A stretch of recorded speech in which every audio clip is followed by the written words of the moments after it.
আমার ভাইরা মক্কা বিজয় হয়ে গেল। আমার ভাইরা বিজয়ের আজানকে দিবে, সাহাবায়ে কেরামকে নিয়ে বিশ্বনবী পরামর্শের মধ্যে বসে গেলেন। আমার ভাইরা আজকের বিজয়ের আজানকে দিবে, কেউ বলে আজকের বিজয়ের আজান দিবে আবু বকর, কেউ বলে আজকের বিজয়ের আজান দিবে ওমর, আবার কেউ বলে আজকের বিজয়ের আজান দিবে উসমান, আবার বলে না না আজকের বিজয়ের আজান দিবে নবীজির জামাতা আলী। বিসমিল্লাহির রহমানির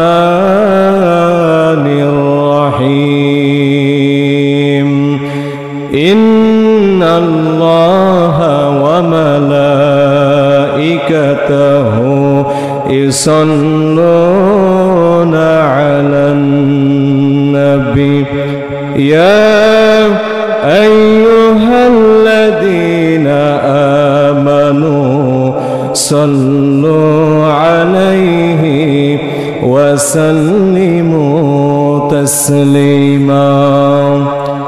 আল্লাহুম্মা সাল্লি আলা মুহাম্মাদিন ওয়া আলা আলি মুহাম্মাদ কামা সাল্লাইতা আলা ইব্রাহিম ওয়া আলা আলি ইব্রাহিম ইন্নাকা হামিদুম মাজিদ।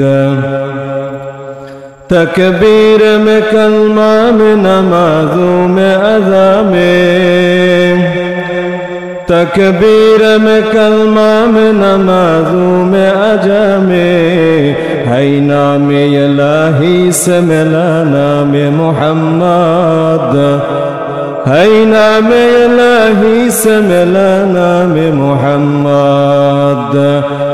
ओ दिल दिल नहीं जिस दिल में अल्लाह नहीं, ओ गुल गुल नहीं जिस गुल में खुशबू नहीं, इश्क महबूब मौला जिस दिल में हासिल नहीं,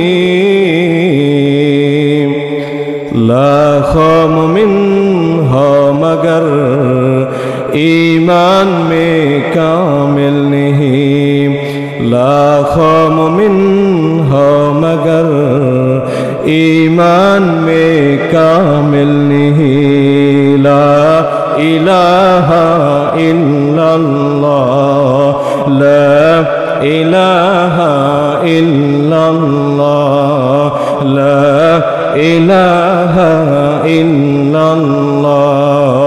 এই কালেমার দাওয়াত দিতে মার খেলেন তায়েফেতে, এই কালেমার দাওয়াত দিতে মার খেলেন তায়েফেতে। দাদ ভাঙিলেন রক্ত দিলেন ঘর ছেড়ে গেলেন মদিনাতে। লা ইলাহা ইল্লাল্লাহ মুহাব্বত লা ইলাহা ইল্লাল্লাহ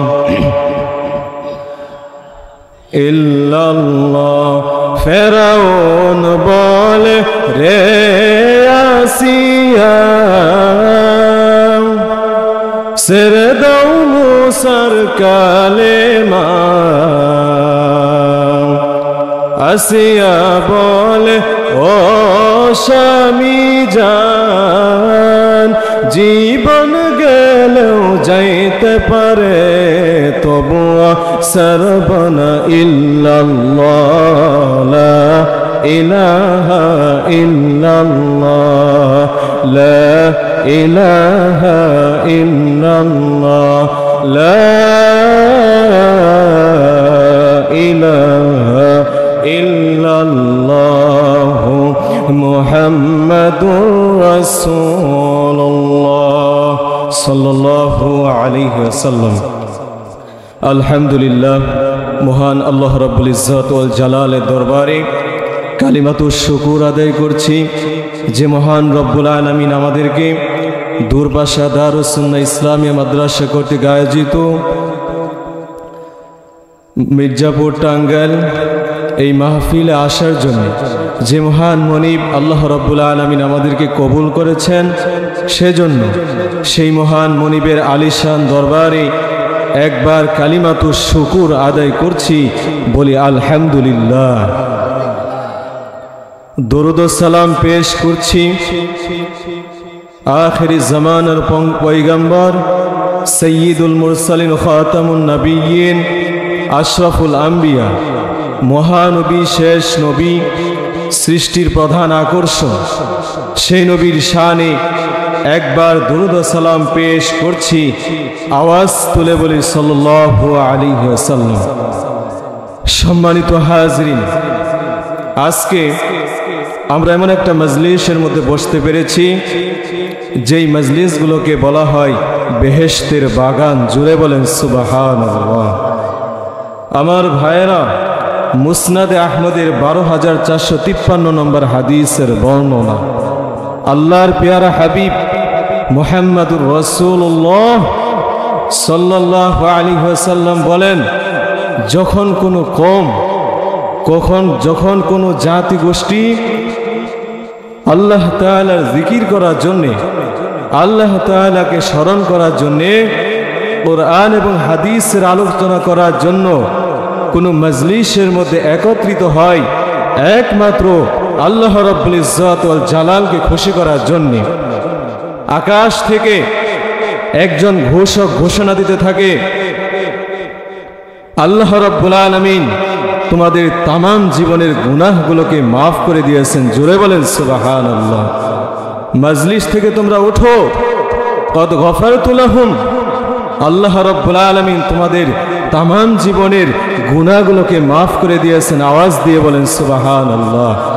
তার মানে হলো আল্লাহ রাব্বুল আলামিন আমাদেরকে গুনাহ মাফের মজলিসের মধ্যে বসতে পেরেছি, এজন্য আল্লাহ রাব্বুল আলামিনের দরবারে আবারও কালিমাতুশ শুকুর আদায় করছি, বলি আলহামদুলিল্লাহ। শুধু তাই নয় আমার ভাইয়েরা, এই মজলিসগুলা জান্নাতের বাগান, জালিসুর রহমান। আল্লাহ নবী সাহাবীরা জিজ্ঞাসা করেন, ইয়া রাসূলুল্লাহ, ইয়া হাবিবাল্লাহ, মানুষ তো জান্নাত পাবে দুনিয়া থেকে বিদায় হয়ে যাওয়ার পরে, মৃত্যুর পরে, কিন্তু দুনিয়াতে আবার জান্নাতের বাগান কিভাবে হলো? তখন হাবিবে পাক বলেন, যেখানে আল্লাহ তাআলার আলোচনা হয়, কোরআন এবং হাদিসের আলোচনা করা হয়, এই মজলিসগুলোকে বেহেশতের বাগান বলা হয়। জোরে বলেন সুবহানাল্লাহ। এজন্য আল্লাহ তাআলার কাছে আমাদেরকে শুকরিয়া আদায় করতে হবে। যদি আমরা শুকরিয়া আদায় করি, কি ফায়দা হাসিল হবে? ক্বালা রাসূলুল্লাহি সাল্লাল্লাহু আলাইহি ওয়াসাল্লাম, আউয়ালু মান ইউদআ ইলাল জান্নাতি ইয়াউমাল কিয়ামাতি আল হামিদুন। জোরে বলেন আল্লাহু আকবার। আল্লাহ রাব্বুল আলামিন কিয়ামতের ময়দানে সর্বপ্রথম ওই মানুষগুলাকে আল্লাহ রাব্বুল আলামিন ডেকে ডেকে জান্নাতের মধ্যে পাঠিয়ে দিবেন, যারা সুখে দুঃখে আল্লাহ রাব্বুল আলামিনের শুকরিয়া আদায় করে। জুড়ে বলেন সুবহানাল্লাহ। আল্লাযীনা ইয়াহমাদুনাল্লাহা ফিস সাররাই ওয়াদ দাররা, যারা সুখে দুঃখে আপদে বিপদে আল্লাহ রাব্বুল আলামিনের শুকরিয়া আদায় করে। আমার ভাইয়েরা, কিয়ামতের ময়দানে আল্লাহ রাব্বুল আলামিন সর্বপ্রথম তাদেরকে ডেকে ডেকে জান্নাতের মধ্যে প্রবেশ করাবেন। আওয়াজ দিয়ে বলেন সুবহানাল্লাহ। শুধু তাই নয় আমার ভাইয়েরা, মুসলিম শরীফে 2999 নম্বর হাদিসের বর্ণনা, ক্বালা রাসূলুল্লাহি সাল্লাল্লাহু আলাইহি ওয়াসাল্লাম, আজাবান লিআমরিল মুমিন ইন্না আমরাহু কুল্লাহু লাহু খাইর। মুমিনদের বিষয়টা বড় অবাক। যখন তারা সুখে থাকে, আল্লাহ রাব্বুল আলামিনের শুকরিয়া আদায় করে, আমার ভাইরা এটা তাদের জন্য কল্যাণকর হয়ে যায়। আবার যখন তারা বিপদে পড়ে যায়, মুসিবতের মধ্যে পড়ে যায়, সবার তারা ধৈর্য ধারণ করে, ফাকানা খায়রান লাহু, এটাও তাদের জন্য কল্যাণকর। জুড়ে বলেন সুবহানাল্লাহ। তার মানে হলো মুমিন সুখে থাকুক দুঃখে থাকুক, যদি বিপদের সময় ধৈর্য ধারণ করতে পারে, আল্লাহ রাব্বুল আলামিন ওই মানুষগুলোকে জাযা এবং প্রতিদান দান করেন। জুড়ে বলেন সুবহানাল্লাহ। আমার ভাইরা, এই পৃথিবীতে আমরা সবাই সফল কাম হতে চাই। এই পৃথিবীতে যত ধর্মের মানুষ রয়েছে, হিন্দু, বৌদ্ধ, খ্রিস্টান, ইহুদি, নাসারা, যত ধর্মের মানুষ আছে, সবাই সফলতা অর্জন করতে চাই। কথা বলেন ঠিক কি না? কিন্তু আমার ভাইরা, এই পৃথিবীতে কারা সফল, সফলতার মানদণ্ড আল্লাহ রাব্বুল আলামিন কুরআনুল কারীমের মধ্যে আল্লাহ তাআলা বলেন, ফামান যুহজিহা আনিন নার ওয়া উদখিলাল জান্নাতা ফাকাদ ফাজ। আল্লাহ বলেন, যারা জাহান্নামের আগুন থেকে মুক্তি পেয়ে গেল এবং জান্নাতের মালিক হয়ে গেল, তারাই হলো প্রকৃত সফলকাম। জুড়ে বলেন সুবহানাল্লাহ।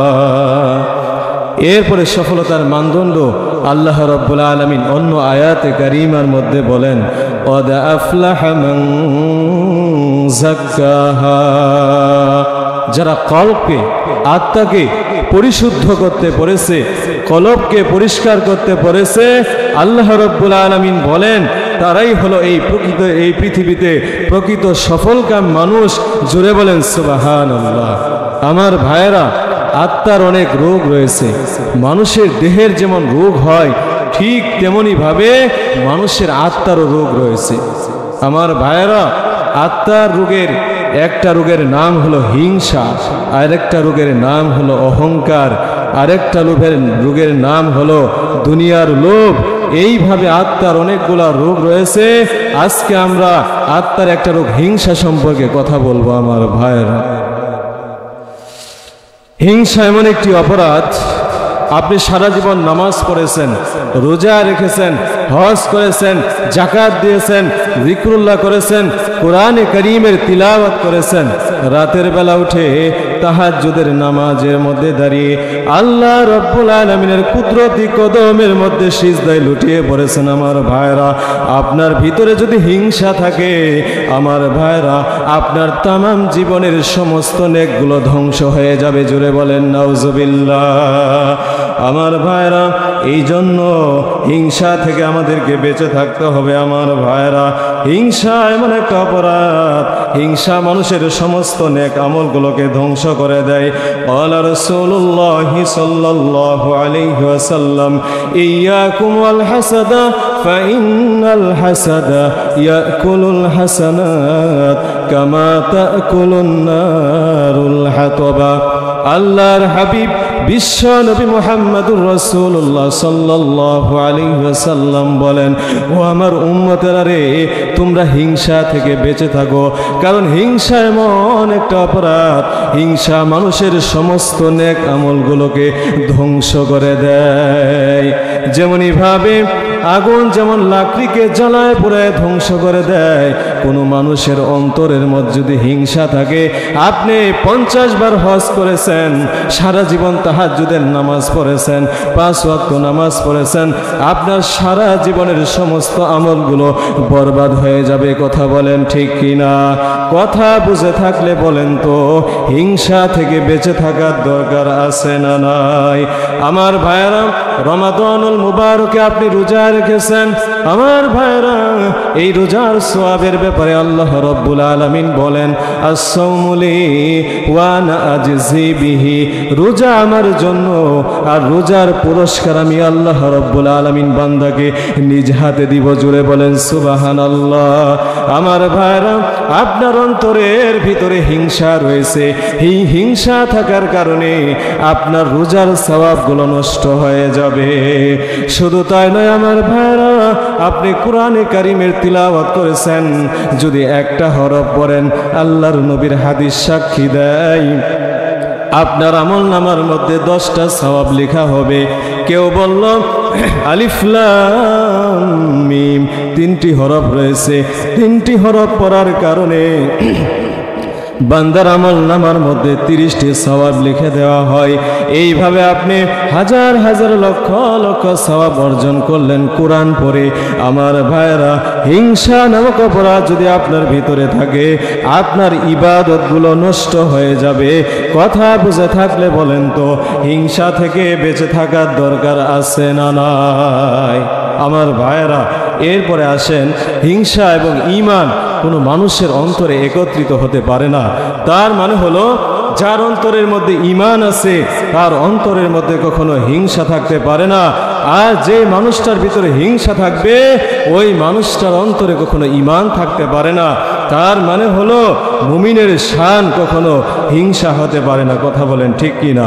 নাসাই শরীফের 3109 নম্বর হাদিসের বর্ণনা, قال رسول الله صلى الله عليه وسلم لا يجتمعان في قلب عبد الإيمان والحسد।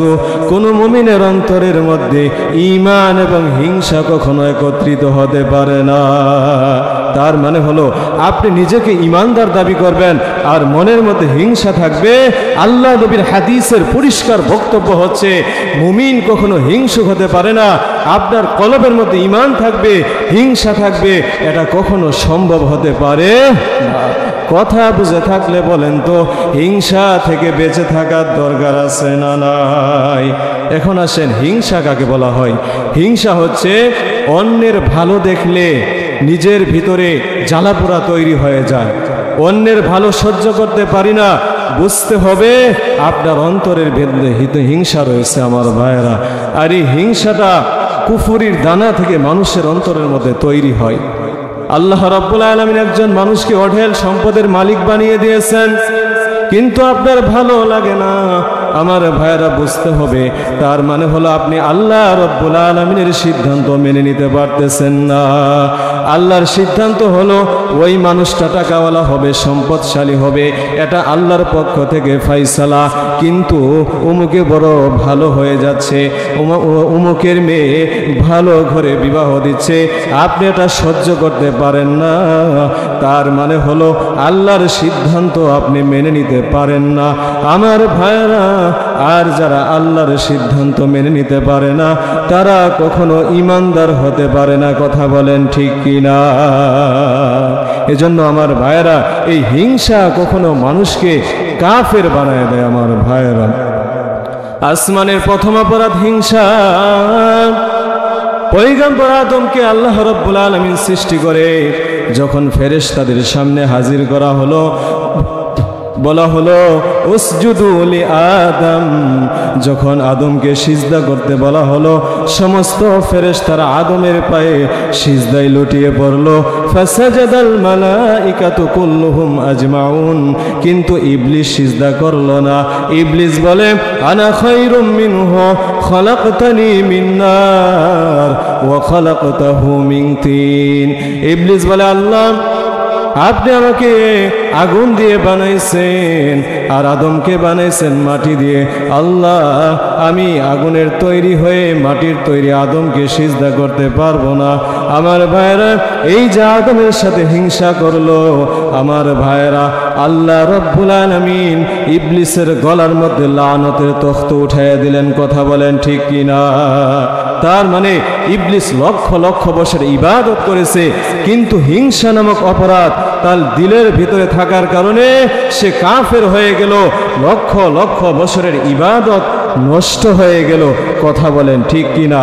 তার মানে হলো হিংসা মানুষকে কাফের বানায় দেয়। আমার ভাইয়েরা, আল্লাহর হাবিব সাল্লাল্লাহু আলাইহি ওয়াসাল্লাম বলেন, ও আমার পৃথিবীর উম্মতেরা শোনো, যদি আমি নবীর সঙ্গে জান্নাতে যেতে চাও, তাহলে তোমাদেরকে 3টা কর্মসূচি পালন করতে হবে। 1 নাম্বার হলো ইহফাজিল কলবা আনিল হাসাদি। তোমার অন্তরটাকে হিংসা থেকে মুক্ত করতে হবে। ওয়াল লিসান আনিল কিযবি, মিথ্যা কথা বলা যাবে না।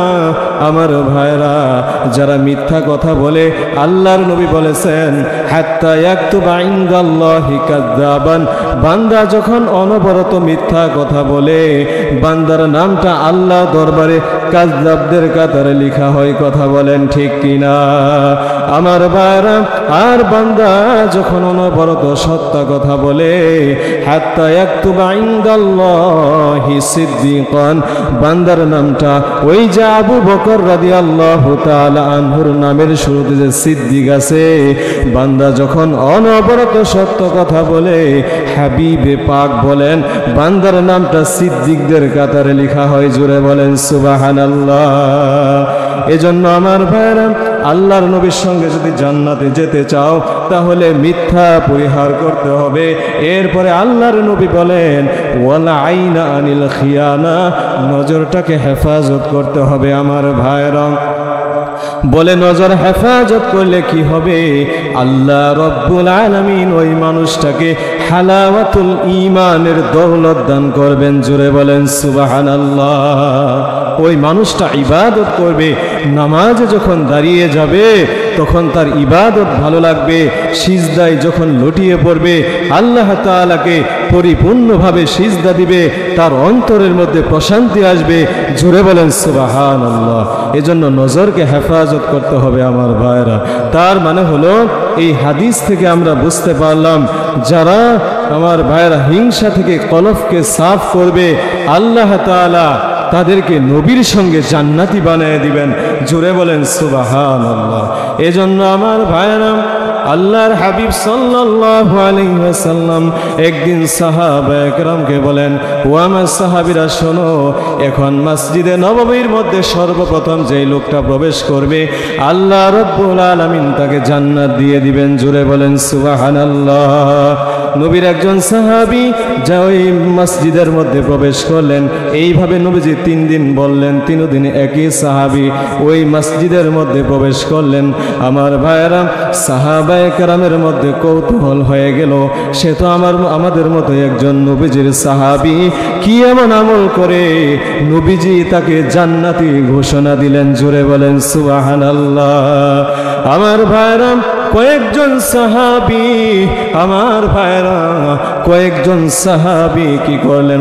ওই সাহাবীর মেহমান বাড়িতে মেহমান হয়ে গেলেন। আমার ভাইরা রাত্রিবেলা যাপন করলেন, তেমন কোনো ইবাদত খুঁজে পেলেন না। আমার ভাইরা আবার দিনের বেলাও দেখলেন ওই সাহাবী স্বাভাবিক আমল করে, তেমন কোনো আমল খুঁজে পেলেন না।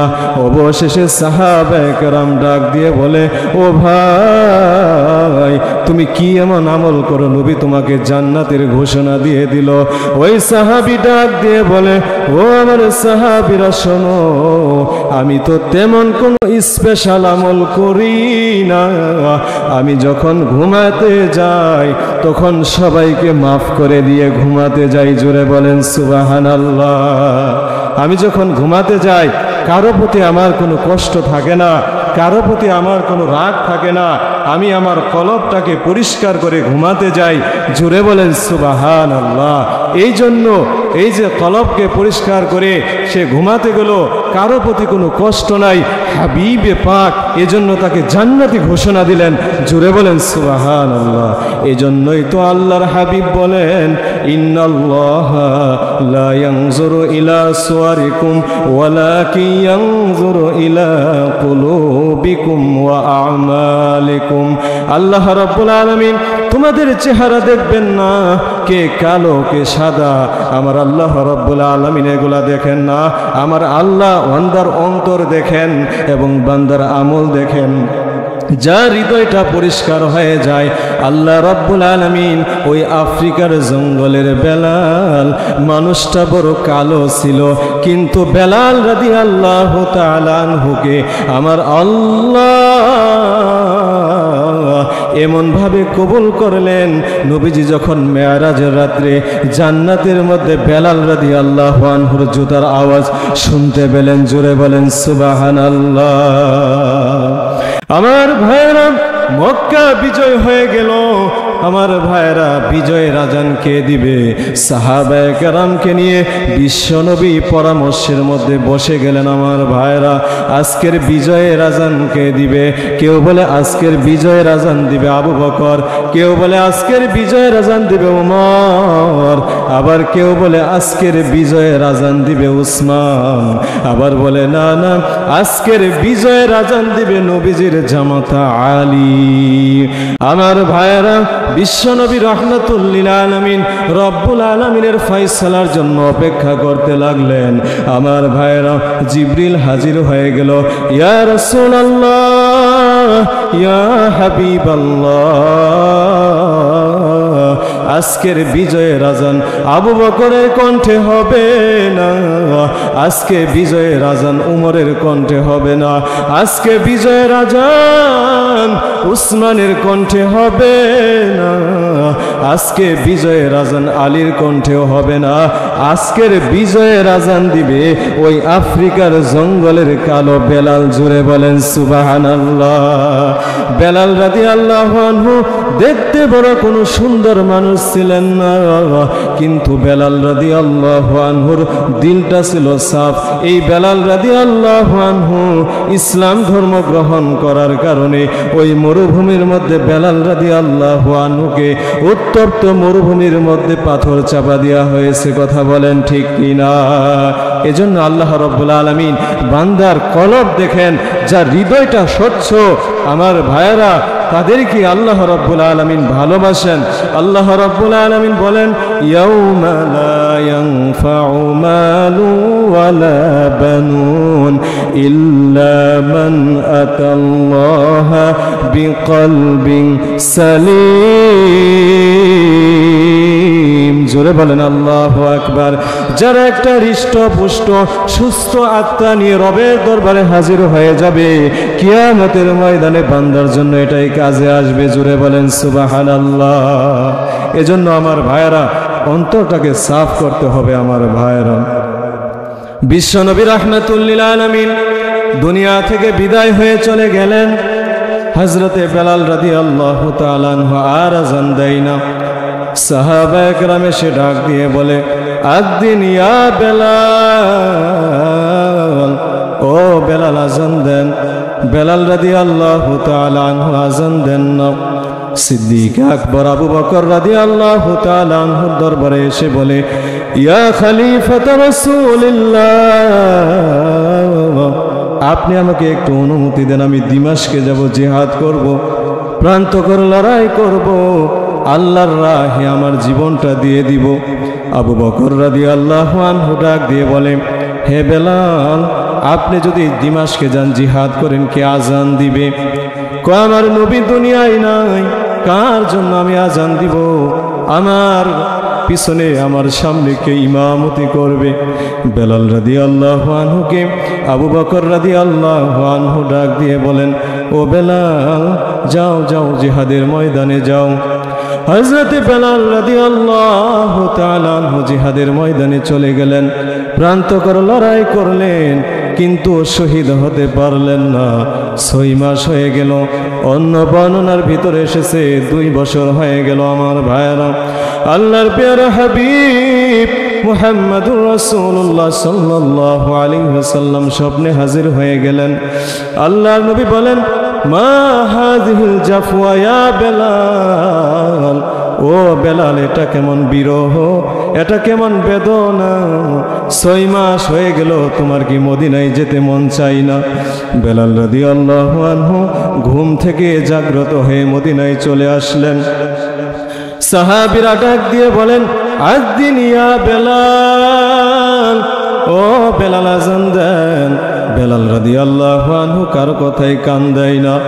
আমার ভাইরা হাসান হুসাইন রাদিয়াল্লাহু আনহু হুমা রাইহানাতুন নবী, নবী বলেন তোমরা দুজন হলো আমার সুঘ্রাণ। আমার ভাইরা বেলাল রাদিয়াল্লাহু আনহুকে হাসান হুসাইন ডাক দিয়ে বলে আযদিন ইয়া বেলাল, ও বেলাল আজান দেন। বেলাল রাদিয়াল্লাহু আনহু সঙ্গে সঙ্গে উঁচু জায়গায় দাঁড়িয়ে গেলেন। বেলাল রাদিয়াল্লাহু আনহু আজান শুরু করে দিলেন, আল্লাহু আকবার, আল্লাহু আকবার। মদিনার অলিতে গলিতে কান্নার রোল পড়ে গেছে। আহারে, বিলাল রাদিয়াল্লাহু আনহু আজান দিচ্ছেন, আজানের রুহানিয়ত পাওয়া যায়। মদিনার ওই শিশু বাচ্চারা, মদিনার নারীরা, মহিলারা কান্নাই ভেঙ্গে পড়লেন বেলাল রাদিয়াল্লাহু আনহু আজান শুনে। আমার ভাইরা, এক পর্যায়ে বেলাল রাদিয়াল্লাহু আনহু যখন আশহাদু আন্না মুহাম্মাদুর রাসূলুল্লাহ বললেন, বেলাল রাদিয়াল্লাহু আনহু আর আজান দিতে পারেন না, আওয়াজ বন্ধ হয়ে গেল। আমার ভাইরা, যখন মুহাম্মাদুর রাসূলুল্লাহর নাম যখন এসে গেল, বেলাল রাদিয়াল্লাহু আনহু আর আজান দিতে পারলেন না। আমার ভাইরা, আজকেও তো সেই মসজিদের মধ্যে আজান হয়, কয়জন মুসল্লি পাওয়া যায় সেই মসজিদের মধ্যে হাজির হয়ে যায়। আমার ভাইরা, আল্লাহর নবী বলেছেন, কানাত লাহু নূরান ওয়া বুরহানান ওয়া নাজাতান ইয়াউমাল কিয়ামাহ। যারা নামাজ পড়বে, কানাত লাহু নূরান ওয়া বুরহানান ওয়া নাজাতান ইয়াউমাল কিয়ামাহ, এই নামাজটা তাদের জন্য নূর হবে, বুরহান হবে এবং কিয়ামতের ময়দানে তাদের জন্য নাজাতের জরিয়া হয়ে যাবে। জুড়ে বলেন সুবহানাল্লাহ। কবরটা যখন ঘুটঘুটে অন্ধকার হয়ে যাবে, ওই নামাজি বান্দার কবরটা নূরে আলোকিত হয়ে যায়। জুড়ে বলেন সুবহানাল্লাহ।